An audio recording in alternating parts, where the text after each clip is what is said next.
Hello Booktube, it's Eric. I am back, and I got to do a couple videos today because I had a pretty big haul over the weekend.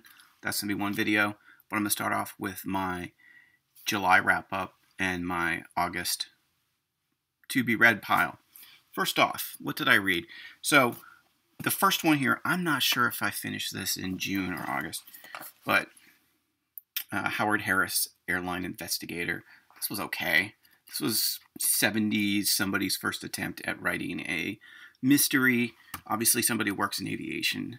There were some good moments in it. Overall, though, it was a lackluster first effort. I would skip it unless you like 70s pulp stuff. Then I read my first Carter Brown, The Streak Blonde Slave. This was a little hard for me to get through. I wasn't used to the style. It's a pretty thin book, but it just wasn't terribly engaging. It's very much of the time. It's okay. I liked it. If you like Carter Brown, I recommend it. If you are not familiar with the pulp of the 1960s and 70s, you might want to skip this one until you find something maybe more accessible. But that was okay. This book I didn't finish because, quite frankly, it had a great premise, but it was just so underwritten. It was not compelling. The action didn't drive itself forward. There's not really a lot to say about this. I think I got this for $2 at a thrift store or something. So it was not a huge loss. You know, it's too bad it's got a cool cover and it's got kind of a cool premise. It's supposed to be about a muckraking journalist who goes to a planet that's like the 1890s, only they have lizard men and frogmen. And yeah, anyway, I was not really impressed with that. Didn't finish the last 30 pages, in fact. Which led me right into the best book I read last month. And that's the first book in this volume. The name of the game is Death by Dan J. Marlowe.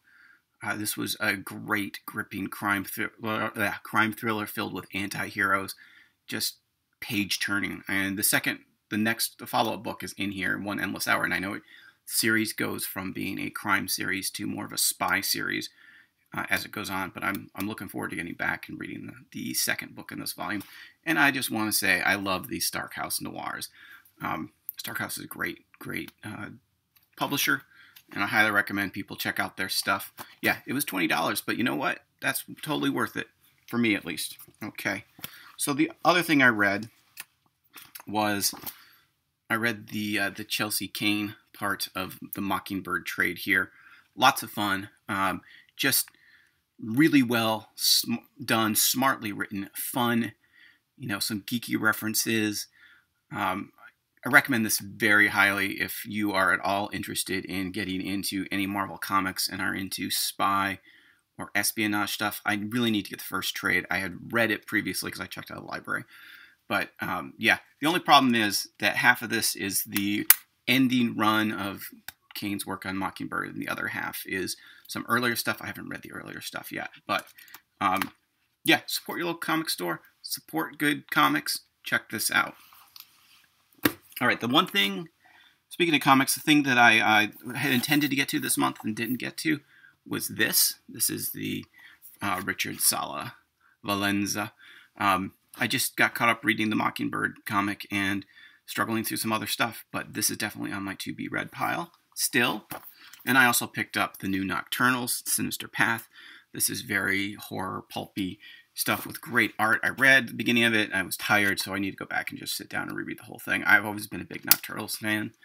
When my senior year of college, so it would have been 95, 96, I got back into comic books, mainly because of the Nocturnals, another comic called Astro City, both of which have had sporadic publishing since then.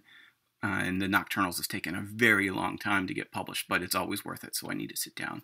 This is great. This is like Lovecraft crime noir stuff.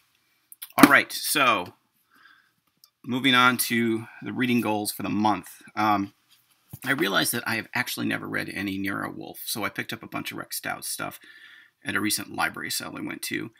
And I picked up 5 or 6 books, and I went online to see which of them was the most recommended as the best.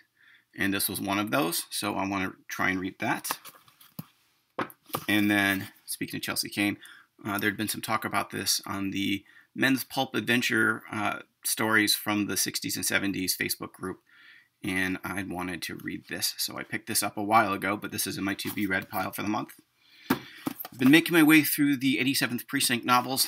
You can see here's my bookmark with all the ones I've read.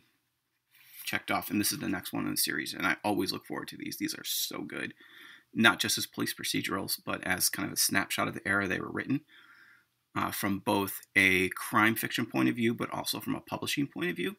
So if you are looking for a great series to get into, and you like Law and Order or CSI or any of that kind of stuff, give the 87th Precinct novels a shot.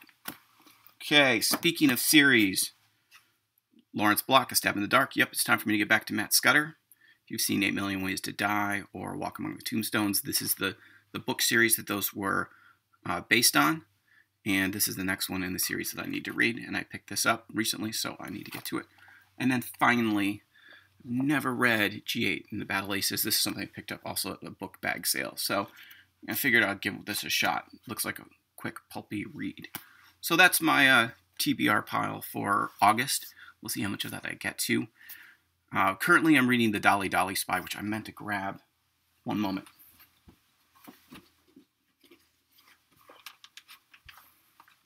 This, The Dolly Dolly Spy, which I am enjoying.